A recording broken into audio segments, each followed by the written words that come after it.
Lateral surface area 4 दीवार का क्षेत्रफल होता है।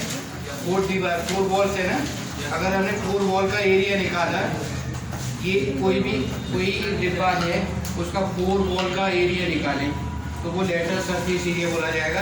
LHA हिंदी में भी यही कहेंगे। और टोटल सरफेस एरिया वो ऊपर की टॉप वाली भी और नीचे भी, तो 6 हो गई ना, 6 मल्टीप्लाई साइड स्क्वायर। तो ये होता है लेटरल सरफेस एरिया होता है 4 मल्टीप्लाई साइड स्क्वायर। मैंने हमें से साइड निकाला और ये है 6 मल्टीप्लाई साइड स्क्वायर। अब कर दी, चलो कर दी, चलो ठीक है। देखो तो हमें इसका लेटरल सरफेस एरिया और टोटल सरफेस एरिया, तो सबसे पहले तो x निकालना है ना। x निकालने के लिए डायगोनल जो होते हैं स्क्वायर के डायगोनल इक्वल होते हैं, और इसका जो टॉप है सरफेस है वो स्क्वायर है, तो इसका डायगोनल बोथ इक्वल होंगे। तो डायगोनल इक्वल है, इसलिए क्या होगा, डायगोनल का जो रेशियो होगा x upon 3x minus 2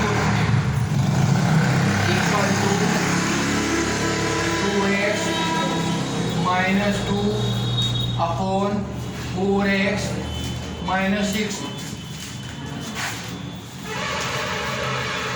cross multiply x 4x minus 6 3x minus 4 2x minus 2 4x square multiply, देखो मल्टीप्लाई किया 4x square minus 6x equal to इधर हुआ 6x square minus 6x minus 8x minus plus 8। सबकी समझ में आ रहा है ना। मल्टीप्लाई मैंने किया, अब ये 6x है ना, माइनस का इधर ये कैंसिल हो जाएगा, ये कैंसिल हो गया। इधर इसको ले गए 2x square minus 8x plus 8 equal to 0। इसमें 2 का डिवाइड हो रहा है, 2 का डिवाइड होल इक्वेशन में हो रहा है। x square minus 4x plus 4 equal to 0। 4 की ऐसी फैक्टर किए 4 आ जाए, 2 2 4 x square minus 2x plus 4 equal to 0। हमने यहाँ पर कॉमन लिया x माइनस 2 कॉमन लिया, x minus 2 equal to 0। x की वैल्यू 2 हो गई, x की वैल्यू 2 सेंटीमीटर, x 2 सेंटीमीटर आ गया, ये 2 सेंटीमीटर है। तो डायगोनल पूरा होगा, इसका diagonal of square equal to हो जाएगा 2 प्लस 2 4 सेंटीमीटर डायगोनल हो गया। साइड मैंने कल बताया था, साइड जो होती है side equal to diagonal upon √2। Diagonal 4 में हमने √2 से डिवाइड किया तो 2√2 आएगा। अगर 4 में √2 से डिवाइड करेंगे तो 2√2 आएगा। ये कैलकुलेशन का ध्यान रखो। 4 में मैंने डिवाइड किया, मेन साइड निकल आई, अब साइड निकल आई, उतार लिया सबने, सभी उतार लो। अब देखो साइड आ गई, लेटरल सरफेस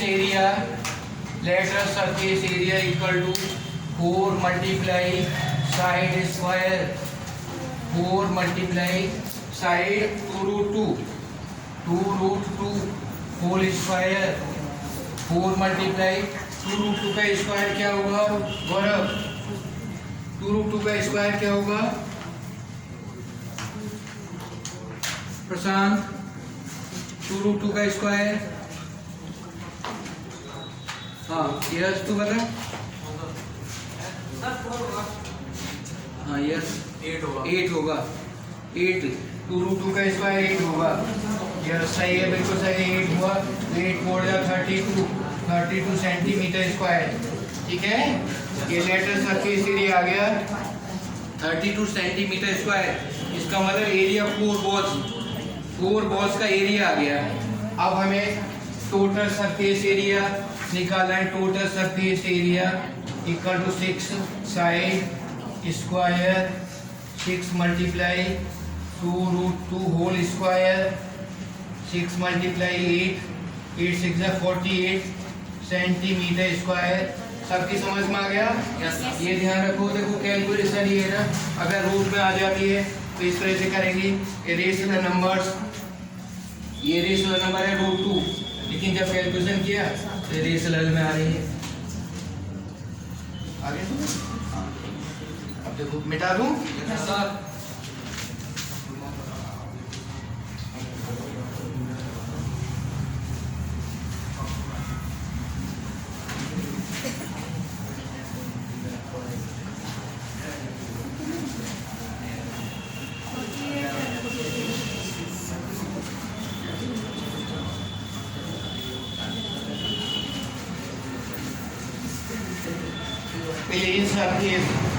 प्लेन सरफेस में ये सरफेस ये क्या होती है? ये प्लेन सरफेस है, प्लेन। तो ये क्या है, इसका नाम क्या होगा? ये सर्किल है, सर्किल। और सर्किल का सेंटर ये होता है, ये सेंटर है, और ये सर्क्यूम और यहाँ से सेंटर से सर्कमफ्रेंस तक की डिस्टेंस होती है रेडियस। और ये कॉर्ड सेंटर से जाने वाली कॉर्ड होती है डायमीटर। और अगर कोई भी लाइन सर्किल को 2 पॉइंट पर टच कर रही है तो ये होगी कॉर्ड। और अगर कोई लाइन बाहर से जा रही है ये वाली होगी सीकेंट लाइन होगी। और अगर हमने ये सीकेंट लाइन है और कोई लाइन टच करते हुए जा रही है तो इसको क्या बोलेंगे? सर्किल को टच कर रही है लाइन, बस जो लाइन सर्किल को टच करते हुए जा रही है वो टेंजेंट होती है, टेंजेंट। ये वाले पॉइंट सभी याद कर लो। दूसरा, अब सर्किल में हमने बनाया सेंटर से इसको मिला दिया तो ये होगा, जितना ये एरिया है पूरा इसको बोलते हैं सेक्टर। सेक्टर होगा, सेक्टर। ये सेक्टर है पूरा, वो ए बी सेक्टर है।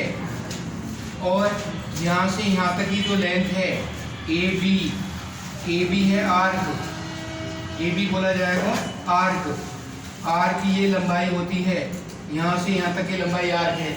लेकिन अगर हमने ये यहाँ से लाइन ड्रॉ कर दी और ये वाला एरिया निकालना है, ये एरिया निकालना है तो इस एरिया को बोलेंगे सेगमेंट। सेगमेंट सभी लिख लो। ये एरिया जो होगा शेडेड रीजन वाला ये सेगमेंट, और ये होल है वो सेक्टर। और यहाँ से यहाँ तक का जो पार्ट है सर्कमफ्रेंस का वो आर्क होता है।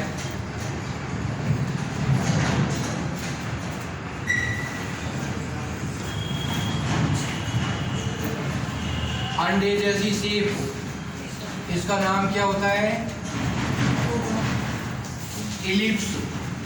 जैसे इलिप्स बोलते हैं, इलिप्स याद रखना, ये इलिप्स होता है। इलिप्स इस तरह से जो शेप होगी वो इलिप्स की होगी। तो अर्थ है ना, अर्थ की शेप थोड़ी इलिप्स है, बिल्कुल सर्किल नहीं है। अर्थ भी इस तरह से ही है, ये इलिप्स है। अब देखो पैराबोला, ये इलिप्स हो गया। पैराबोला किस तरह से होता है? पैराबोला इसको बोलेंगे पैराबोला, या इसका मुंह ऐसे भी हो सकता है, इसका मुंह ऐसे भी कर सकते हैं, ये भी पैराबोला ही होगा। समझ में आ गया? ये पैराबोला है। हाइपरबोला, हाइपरबोला कोई बना सकता है? हाइपरबोला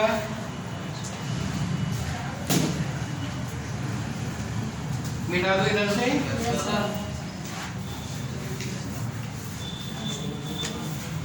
जब तक ये छोटी छोटी चीजें याद नहीं होंगी तो कुछ सवाल में तुम्हारी समझ में नहीं आएगा। जो शेप है पैराबोला ये है, और हाइपरबोला होगा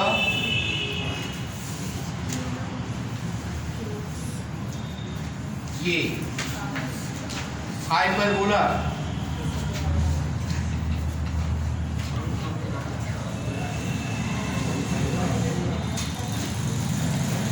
पैराबोला, हाइपरबोला, इलिप्स, सर्किल, ये सभी को मालूम होना चाहिए। Figure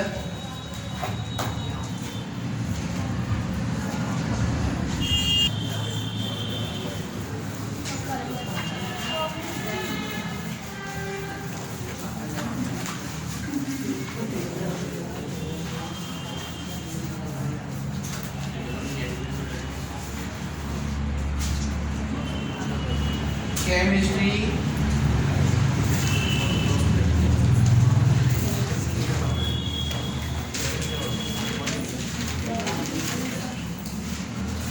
in any compound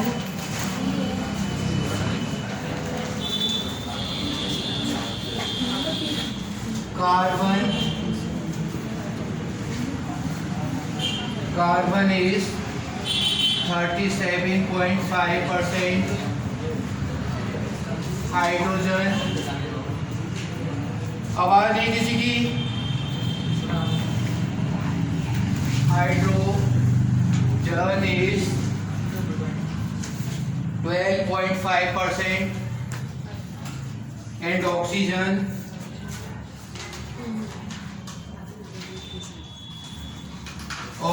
is 50%. Calculate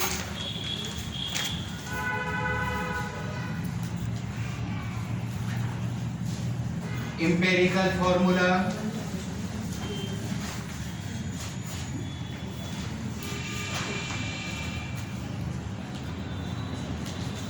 If molecular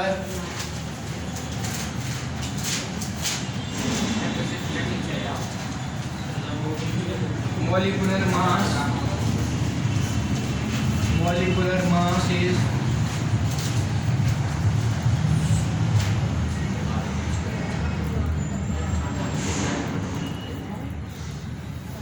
32,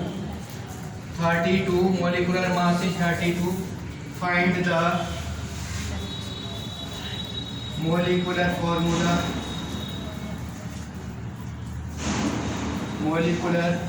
formula and name of it, name of the compound. Write the name of compound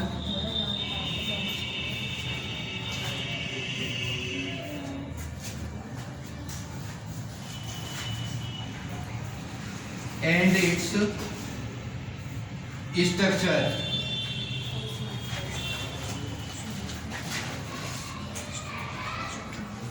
Structure formula.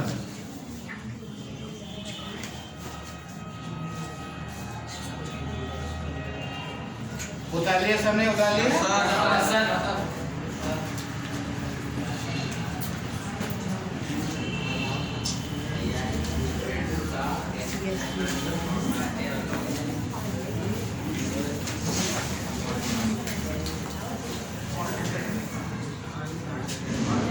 Element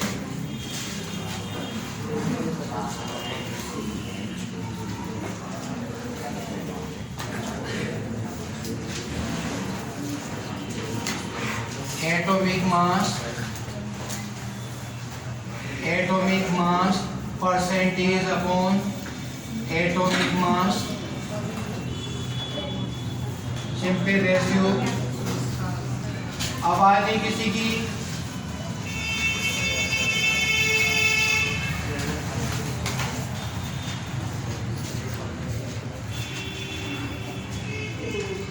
carbon, hydrogen, oxygen. Carbon atomic mass 12, hydrogen 1, Prashant oxygen का atomic mass क्या होता है? अभिषेक 16। Very good, very good. 16 बिल्कुल सही है। ये सभी atomic mass याद होने चाहिए क्योंकि कैलकुलेशन इसी से निकलेगी। और देखो इसी से अब सब ये पूरा निकालेंगे। परसेंटेज कार्बन की 37.5, 12.5, 12.5 ये डिवाइडेड बाई 12 डिवाइडेड बाई 1, 16, 50/16। 12 से डिवाइड किया कितनी बार जाएगा? 3 और 1 बचा 3.1। 37.5 में डिवाइड किया 12 से, 12 3 36, 1 बचा, ये 5 का लिया पॉइंट, 12 बन जा 12, 3, 12 से 12 2 जा 24, 6 बचा, 12 5 जा 60, 3.125, 3.125 ये पूरा पूरा डिवाइड हो गया और 12.5। आवाज नहीं किसी की? विशेष है 50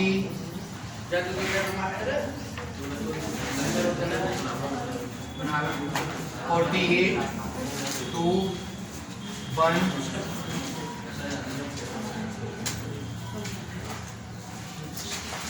16 बजा 16 4 16 2 जा 32 32 8 16 5 जा 80 3.125 छोटा नंबर ये है ना, इसका डिवाइड कर देंगे। जो छोटा होता है सबसे छोटा होता है उसी का डिवाइड कर दो। 3.125 3.125 125 3.125 तो ये 1 बार कटा, ये वाला 1 बार डिवाइड होगा, ये होगा 4 टाइम्स पूरा पूरा जा रहा है 4 टाइम्स और ये 1 बार जाएगा। इंपेरिकल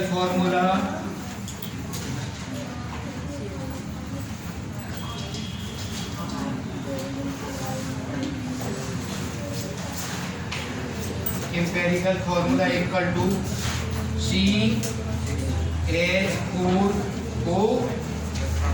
CH4 वो सबकी समझ में आ गया। N निकाला,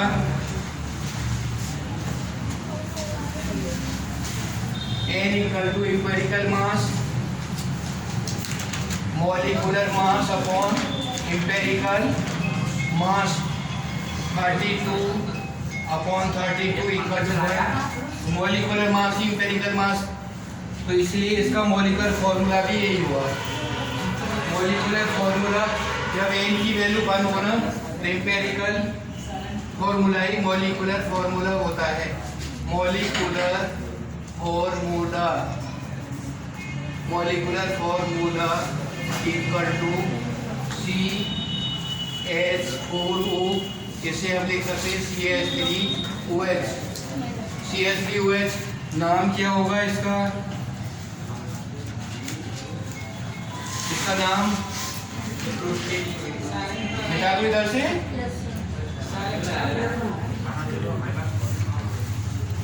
अगर OH आ जाए तो OH किसी में आ रहा हो वो एल्कोहल होता है और IUPAC नाम इसको नॉल बोला जाता है।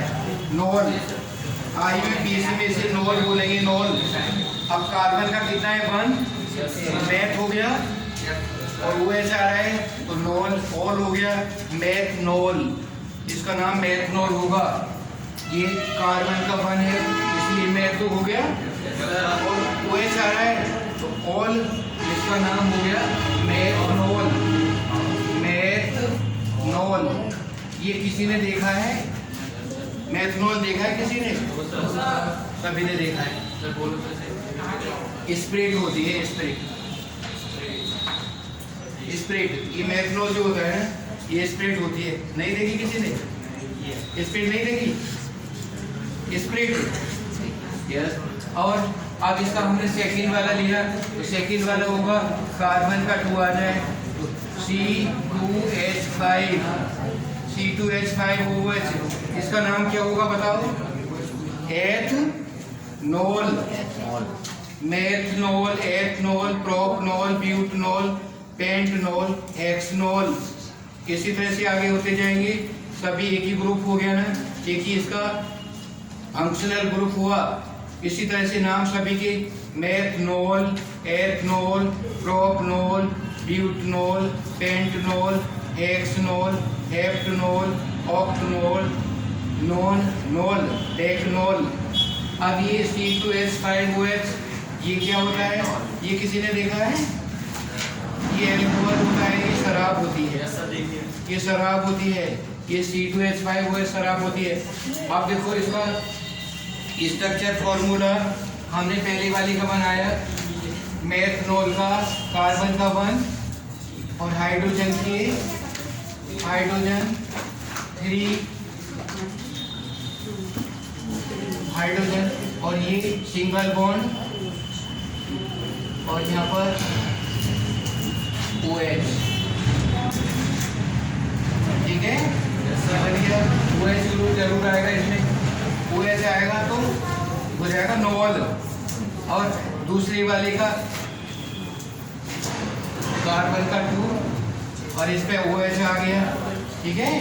बाकी हाइड्रोजन से पूरे कर देंगे, तो ये बन गया एथनॉल।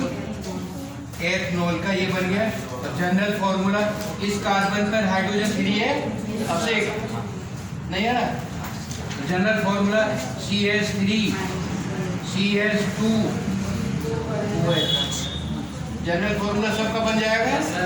प्रोपनॉल, प्रोपनॉल का क्या होगा फॉर्मूला बता? प्रोपनॉल C3H7OH, बिल्कुल सही है, वेरी गुड। C3H7OH हो गया प्रोपनॉल। कार्बन से हम काउंटिंग कर रहे हैं ना, कार्बन 3 आ गया तो प्रोपनॉल स्ट्रक्चर बनाया, तो कार्बन के पहले 3 सिंगल बॉन्ड से जोड़ दिए, लास्ट वाले पे OH लगा दिया, बाकी हाइड्रोजन से पूरे कर दो, काउंटिंग पूरी होगी propanol. General formula CH3 CH2 CH2 CH2OH, propanol. ब्यूटनॉल,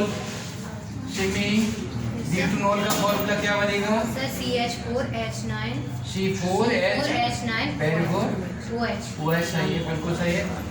C4, देखो ब्यूट में कार्बन के 4 होते हैं ना, ब्यूट, अब कार्बन का 4, हाइड्रोजन का हो गया 9, डबल से एक ज्यादा, इसके डबल से एक ज्यादा हो रहा है ना, OH, बॉन्डिंग बना दी है, 4 लगा दिए।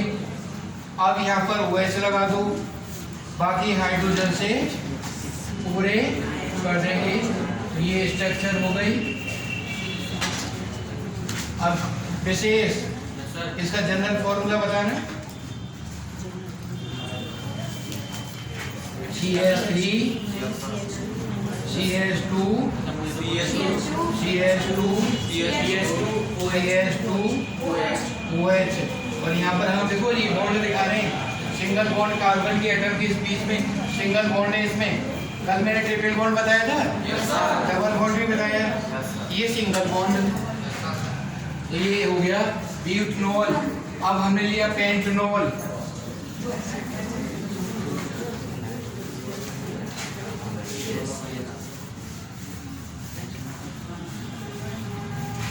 पेंटनॉल।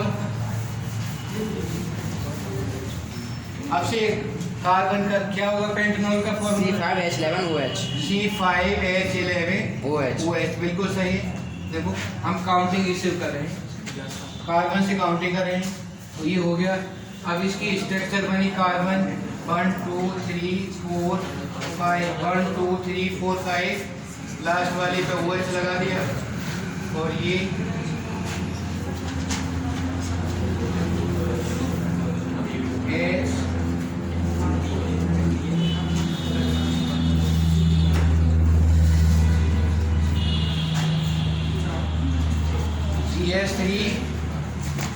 CH3 CH2 CH2 1 2 3 4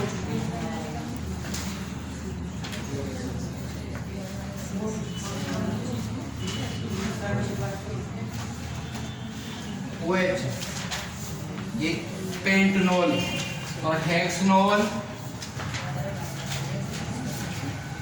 C6H 13 OH OH हेक्सनॉल हुआ और carbon 6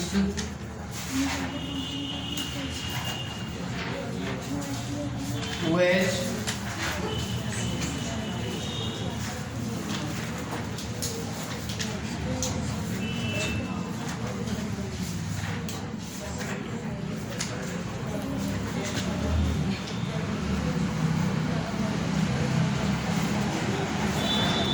CH3 single bond CH2 CH2 CH2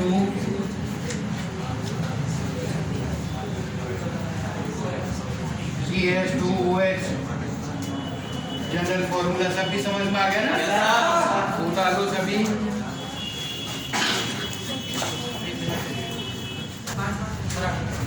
देखो संस्कृत में अनमोल वचन नाम से दिया है SP 15 सिंह। तो सभी इसमें देख करके काम करोगे संस्कृत का, ठीक है? ये पूरा हो भी रहा है, उसमें से देख करके बाकी और सब्जेक्ट का करोगे। और तुमको श्लोक याद होने चाहिए, सभी को श्लोक याद करने हैं 10-10। और तुम्हारी एग्जाम होगी 15 तारीख से, ध्यान से इनको सभी को करोगे। अब देखो मैं एक श्लोक बोल रहा हूँ, उसका अर्थ बताना, कोई भी बता सके। ईशान विद्यान तपोन दानम ज्ञानम शीलम गुणोन धर्मम ते मृत्युलोके भूर्भार भोटा मनुष्य रूपेण मृगा चरंती। तो कोई भी गौरव बताना इसका। वो प्रशांत आदित्य, ईशान जिन लोगों के पास, ईशान विद्यान जिन लोगों के पास विद्या नहीं है, ईशान विद्यान तपोन दानम मेहनत नहीं करते, तप नहीं करते, बिल्कुल परिश्रम नहीं करते। तपोन दानम न किसी के देने के लिए पैसा है, किसी का पैसा मार लिया या नहीं। ईशान विद्यान तपोन दानम ज्ञानम उनके अंदर बिल्कुल ज्ञान नहीं है। शील बातचीत करने का कोई ढंग नहीं है, मैनर नहीं है। शील माने बात करने का ढंग, मैनर्स नहीं उनके साथ। उनके ज्ञानम शीलम गुरुण धर्मम, और न वो धर्म को जानते। भगवान का नाम तो बहुत दूर रहा, वो कभी भगवान का नाम भी नहीं लेते। ते मृत्यु लोके, वो इस जमीन पर, इस पृथ्वी पर भार भूता पशु के समान भार है। वो इस पृथ्वी पर भार डाल रहे हैं, बेकार है उनका जन्म, और वो इस पृथ्वी पे भार बढ़ा रहे हैं। मृत्यु लोके भू भार भूता मनुष्य रूपेण, आदमी का रूप तो है लेकिन पशु है, वो पशु है।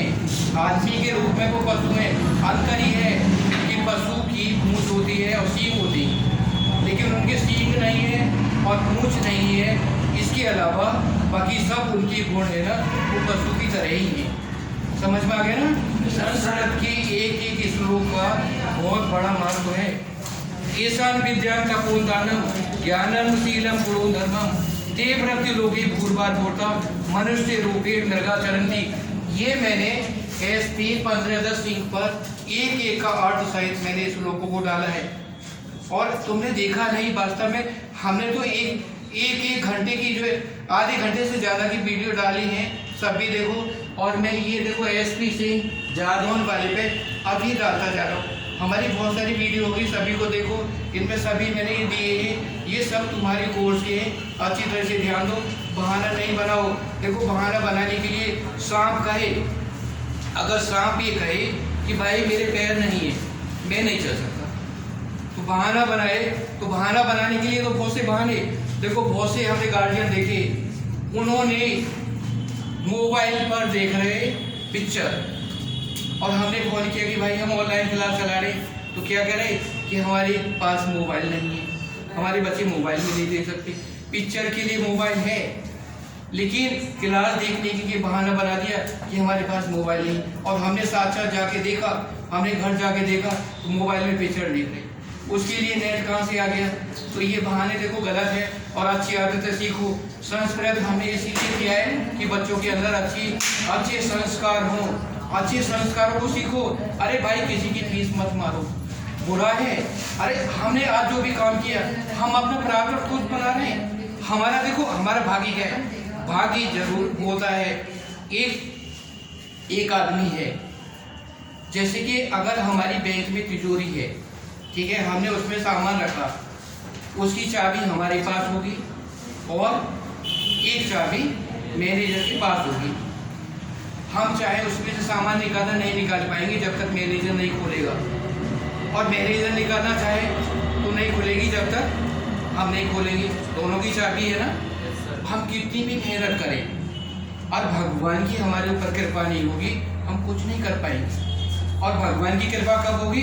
जब हम अच्छे काम करेंगे, जब हम दूसरों के पैसे मारेंगे, बेईमानी करेंगे, भगवान हमारा साथ बिल्कुल नहीं देगा। अरे एक बीमारी लग गई, हजारों रुपए खर्च हो जाते, लाखों रुपए खर्च हो जाते।